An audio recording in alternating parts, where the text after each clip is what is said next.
ఆంధ్రప్రదేశ్లో పవన్ కళ్యాణ్ గారి యొక్క చొరవతోటి ఏర్పాడైనటువంటి ఈ కూటమి ప్రభుత్వం ఎన్ని చోట్ల ఎంత పెద్ద సక్సెస్ అయిందో, ఎంత 164 సీట్లు సాధించే దిశగా ఆయన ఎంత కష్టపడ్డారో మనందరికీ తెలుసు. అయితే మా అదృష్టం ఏంటంటే ఇక్కడ పిఠాపురంలో జరుగుతుంది కాబట్టి పిఠాపురంలో ఎలక్షన్స్ ఎలా జరిగినాయో ఒక 2 మాటలు చెప్పకపోతే, నేను పిఠాపురంలో పనిచేసి పిఠాపురం అభిమానుల యొక్క అభిమానాన్ని చూరగొన్న పవన్ కళ్యాణ్ గారికి, అలాగే పిఠాపురం యొక్క జనసైనికులకి, పౌరులకి నేను కృతజ్ఞత చూపించినట్టు అవుతుంది. సో వాళ్ళ కోసం ఈ 2 మాటలు మాట్లాడుతున్నాం. సో పవన్ కళ్యాణ్ గారు పిఠాపురంలో మమ్మల్ని పనిచేయమన్నారు.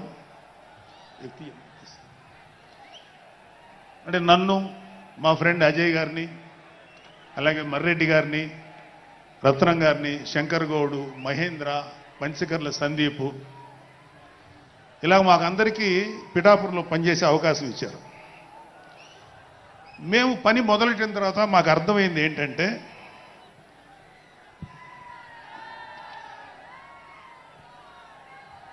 పవన్ కళ్యాణ్ గారికి ఆల్రెడీ ఇక్కడ విజయం ఖరారైంది. మనం ఓన్లీ పని చేస్తున్నట్టుగా ఉండడమే తప్ప మనం కొత్తగా చేయాల్సిన పని ఏమీ లేదు అని చెప్పి నాకు అర్థమైంది. నాకే కాదు మా అందరికీ అర్థమైంది.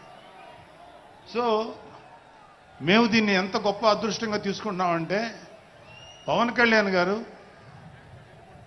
మీరు పని చేసేటువంటి మేము ఇక్కడ ఏదో పని చేసాం అనే తృప్తి మాకు ఇవ్వటం కోసం ఆయన ఈ మమ్మల్ని అపాయింట్ చేశారు తప్ప ఆయన గెలుస్తారన్నది, ఆయన అఖండ విజయం సాధిస్తారని ఆయనకు ముందే తెలుసు. కానీ ఆ సాటిస్ఫాక్షన్ మాకు ఇవ్వటం కోసం మాకు ఈ అవకాశం ఇచ్చారు.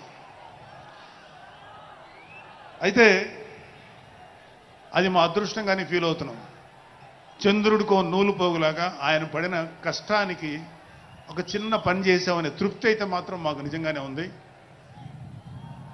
అయితే ఇక్కడ పిఠాపురంలో పవన్ కళ్యాణ్ గారు అఖండ విజయం సాధించడానికి 2 factors, 2 important factors.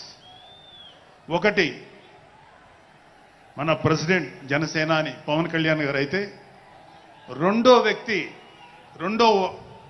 Factor, not వ్యక్తి, ఫ్యాక్టర్ పిఠాపురం జన సైనికులు, పిఠాపురం పౌరులు, పిఠాపురం ఓటర్స్.